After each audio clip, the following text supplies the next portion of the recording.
Yuk dimulai. Kita berdiri, tawa. Bobo naik duduk gue. Mana, Met? Duduk. Tenang di sini. Kamu 3 kan? Oh iya. Aku lupa, maaf ya. Kela. Perkenalan kamu. Assalamualaikum. Waalaikumsalam. Diam ya. Pulpen, oh iya. Astagfirullah. Lagi di pilot si Sinta. Ya. Konflik keluarga.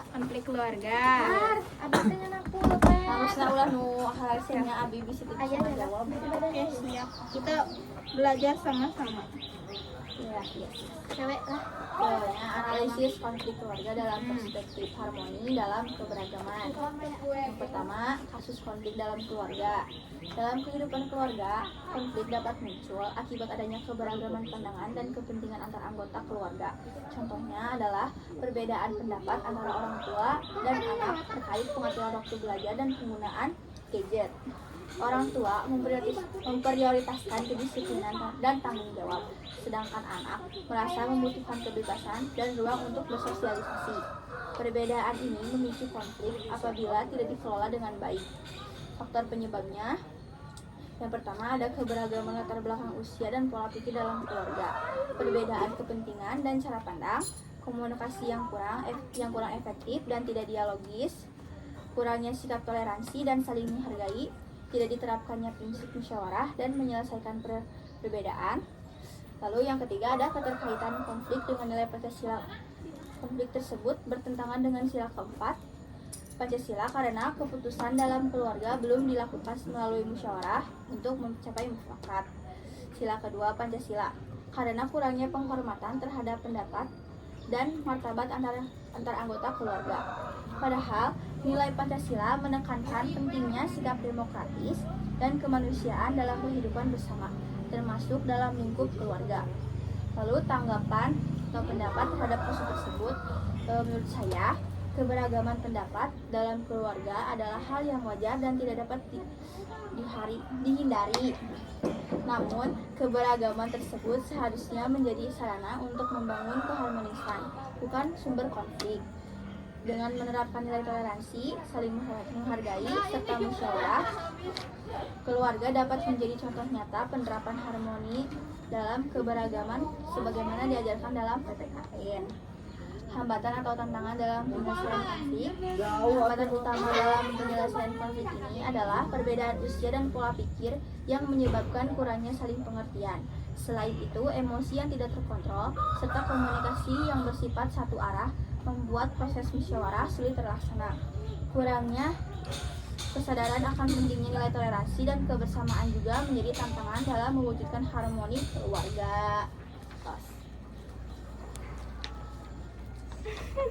Udah. Tapi si Anu nanya.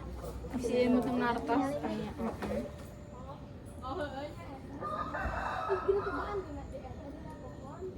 Jadi paling cenderung malah konflik di keluarga mah perbedaan pendapatnya.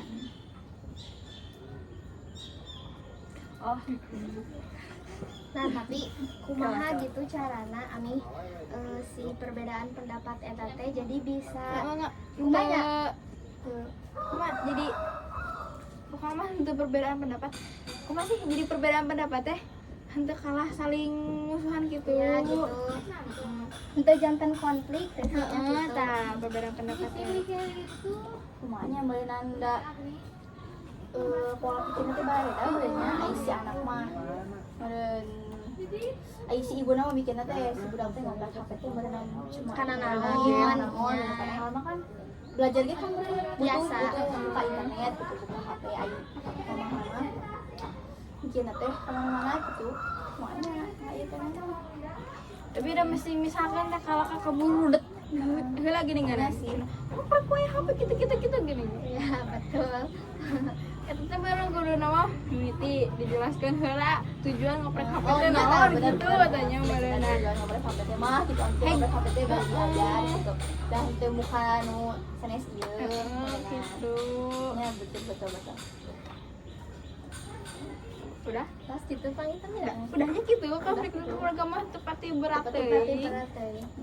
soalnya kan Yang ya paling pasti berat mah pasti di saudara. ya gitu soalnya kan Perebutan sehari-hari kan gitu ya juga. pasti kealamin gitu kok kita jadi Udah gitu. Lanjut. selanjutnya Nanya, jadi abi mah konflik di lingkungan sekolah. Ai konflik di lingkungan sekolah teh nu paling sering teh perundungan atau bully gitu. Nah, si bully ieu teh bisa berupa ejekan, hinaan, pengucilan atau perlakuan tidak adil dari teman sebaya. Konflik ieu teh biasana teh ayana perbedaan fisik, latar belakang ekonomi, prestasi akademik atau karakter pribadi siswa. Gitu. Terus perilaku bully ieu teh membuat korban teh pasti merasa tertekan ya. Tidak nyaman berada di sekolah, bisa menurunkan rasa percaya diri dan semangat belajar gitu. Nah, itu faktor-faktor penyebab nate biasa nate kurangnya rasa empati dan sikap kemanusiaan sehingga pelaku tidak memikirkan perasaan korban. Yang kedua, perbedaan latar belakang siswa baik fisik, ekonomi maupun kemampuan akademik.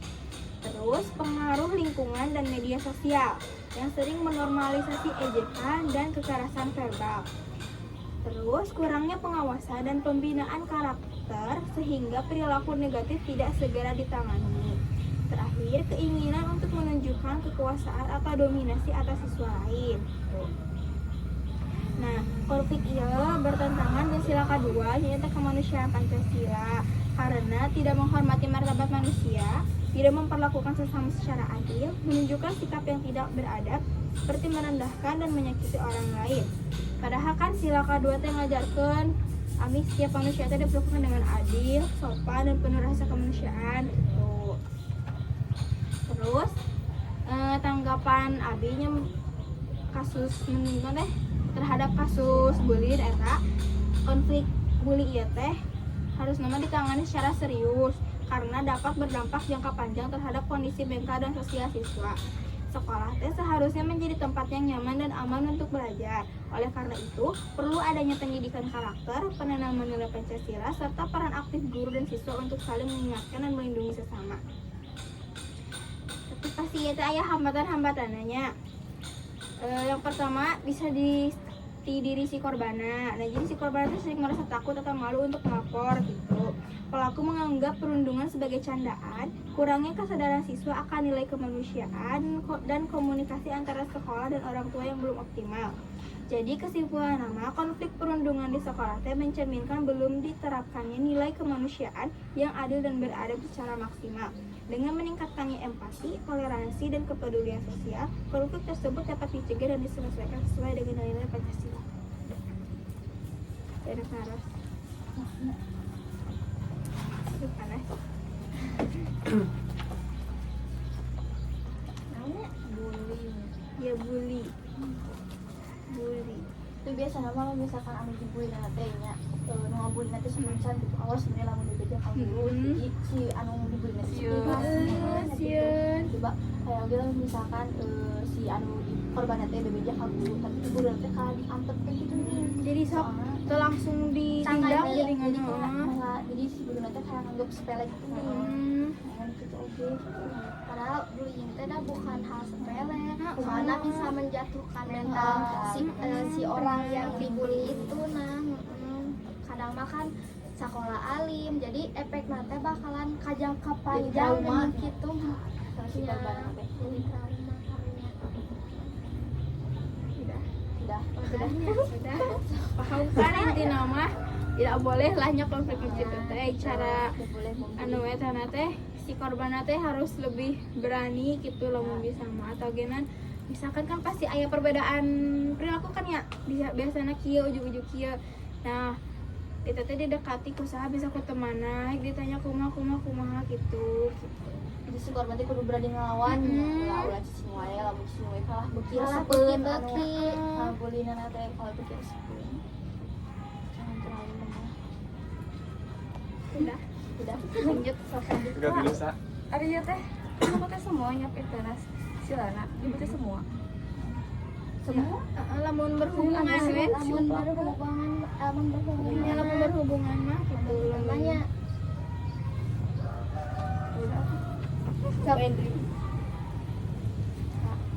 Jadi ya teh konflik masyarakat, konflik nate anu ban konflik antar warga dan kepala desa terkait pembagian bantuan bansos. Jadi anu dibagikan nanti orang kayak hungkul nih, jadi anu miskin mah tanda kebagian gitu. Jadi sekolah Tidak sasarannya. merata. Tidak adil. betul. Terus apa saja faktor faktorna ya teh aya kurangnya transparansi, terus proses pembagian bantuan teu adil, terus adanya sikap pilih kasih ke anu miskin jeung anu mampu lah, lemahnya pengawasan, terus kurangnya komunikasi antar pemerintah desa dan masyarakat. Konflik ini teh berhubungan sama semua sila. Sila ke-1, tindakan tidak jujur dan tidak adil dalam pembagian bansos bertentangan dengan ajaran agama yang mengajarkan kejujuran dan kepedulian. Sila kedua, warga miskin yang lebih membutuhkan bantuan justru tidak diperhatikan sehingga nilai kemanusiaan tidak terpenuhi. Sila ketiga, ketidakadilan ini menimbulkan kecemburuan sosial dan perpecahan antar warga desa. Sila keempat, keputusan pembagian bansos tidak melalui musyawarah dan tidak melibatkan masyarakat. Sila kelima, pembagian bansos tidak dilakukan secara adil dan mereka sesuai kebutuhan warga. Bagaimana tanggapannya? Menurut saya, pembagian bansos seharusnya dilakukan secara adil, jujur, dan transparan berdasarkan data warga yang benar membutuhkan. Pemerintah desa harus mengutamakan kepentingan masyarakat serta membuka ruang musyawarah agar konflik dapat dihindari. Hambatannya adalah hambatan dalam penyelesaian konflik ini antara lain data warga yang tidak akurat, kurangnya keterbukaan dari pemerintah desa, adanya kepentingan pribadi atau kelompok tertentu, warga takut menyampaikan pendapat, serta kurangnya pengawasan dari pihak terkait. Jadi tak adil lah ngebagikan anak. Iya. Terus katanya geuning sok aya kieu. Ih geuning si itu mah cenah kabagi bantuan. Iri. Ya abi henteu sakitu maksudnya anu kabagina teh anu lebih gitu teh anu mampu. Raya. Ya gitu jadi sok dapat menimbulkannya gitulah konflik. Terus sok ke repeh heuning si desana teh. Iya. Tara di ngomong ke warga anu kitu. Kudu nama ieu no si anu ngajukeun bantuan teh disurveinya. Kan tiap rumah ya, ka tiap rumah di jadi kelurahan gitu, tahunya. Kan sok kada mah misalkan RT-nya. Nah dulu RT nama didaftarkeun gitu di keluarga geuning. kita dulu kan Anu darat darat. bener-bener membutuhkan mah di antep. Jaba kan kadang mun turun bantuan teh sekarang mah eta deui gitu. Padahal sebelumnya emang udah dapat gitu. Tapi bisa dapat deui. Nah, jaba nya rada mampu gitu.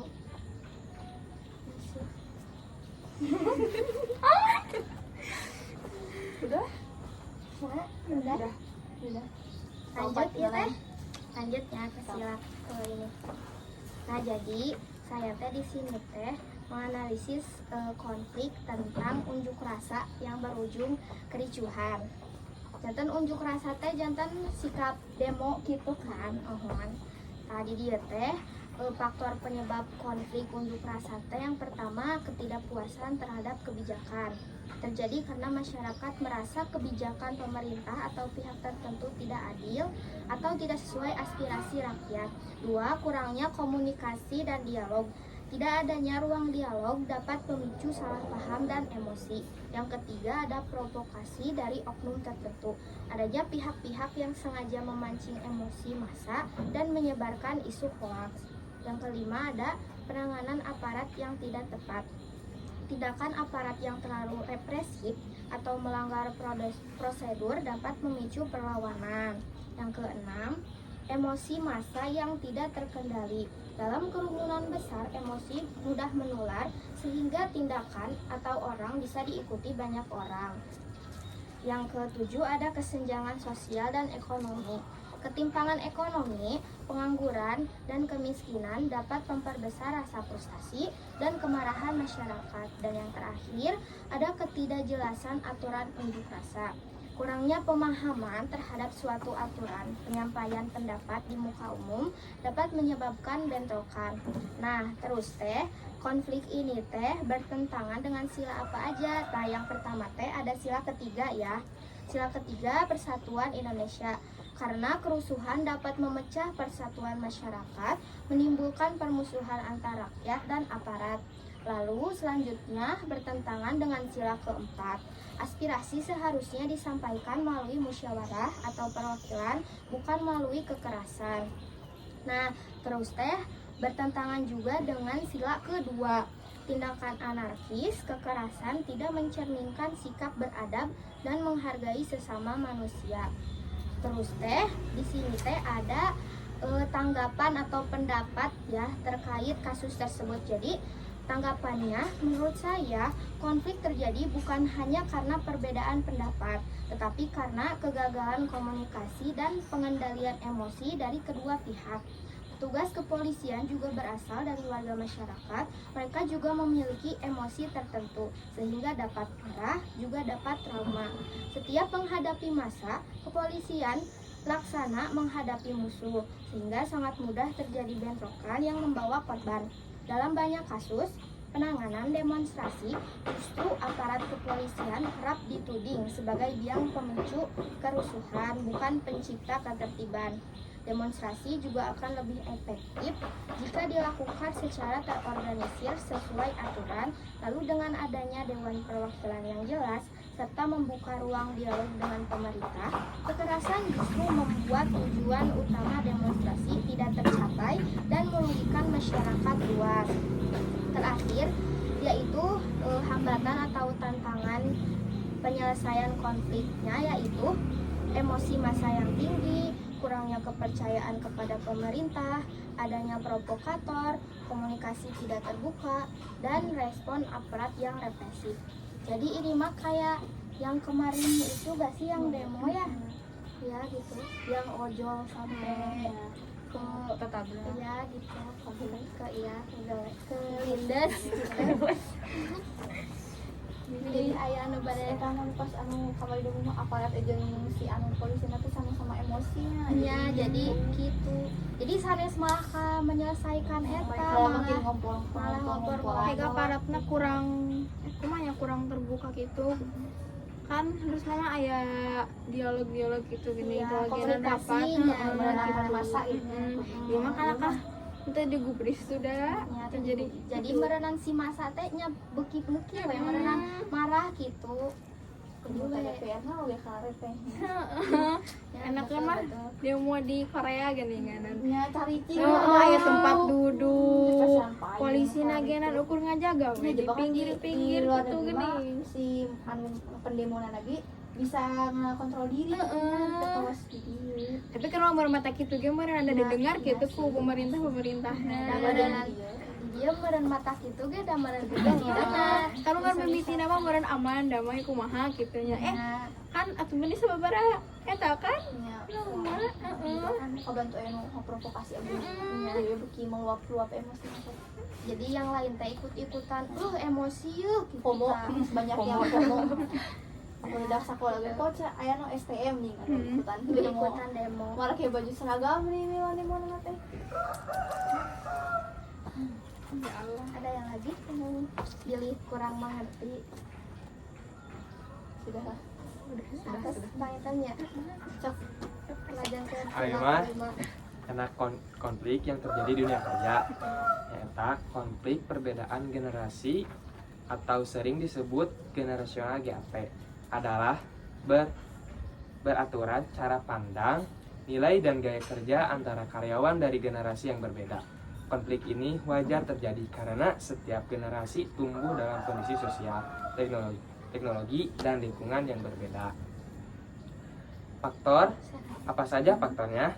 Cara berpikir yang berbeda, perbedaan kebiasaan dalam bekerja, perbedaan dalam menggunakan teknologi, kurangnya komunikasi yang baik, dan kurang saling menghargai satu sama lain. Konflik ieu oge bertentangan sareng sila katilu nyaeta Persatuan Indonesia sareng sila kaopat nyaeta musyawarah. Karena konflik ini bisa merusak persatuan dan kurang adanya musyawarah untuk mencapai kesepakatan bersama. Tanggapan menurut saya dari konflik tersebut adalah perbedaan generasi adalah hal yang wajar. Semua pihak seharusnya saling menghargai dan mau mendengarkan. Orang yang lebih tua memiliki pengalaman, sedangkan anak muda memiliki ide baru. Jika bekerja sama, konflik bisa dihindari. Hambatan atau tantangan yang ada di konflik yang dianalisis adalah sulitnya menyamakan pendapat karena perbedaan cara berpikir. Terus kurangnya komunikasi yang terbuka antara generasi. Terus adanya rasa merasa paling benar dari masing-masing pihak. Terus perbedaan kebiasaan dan cara kerja yang sulit diubah. Terus kurangnya sikap saling menghargai. Gitu. Perbedaan generasi ya.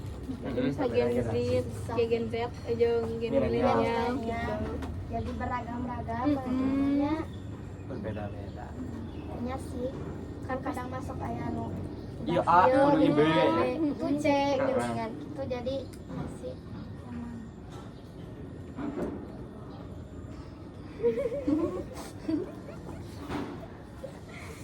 Jadi inti nama konfliknya pasti aya di mana wae gitu. Kan di ruang terdekat jadi keluarga pasti aya konflik. Udah. gampang itu ya. Oh, udah. Jam sabar 48. 48.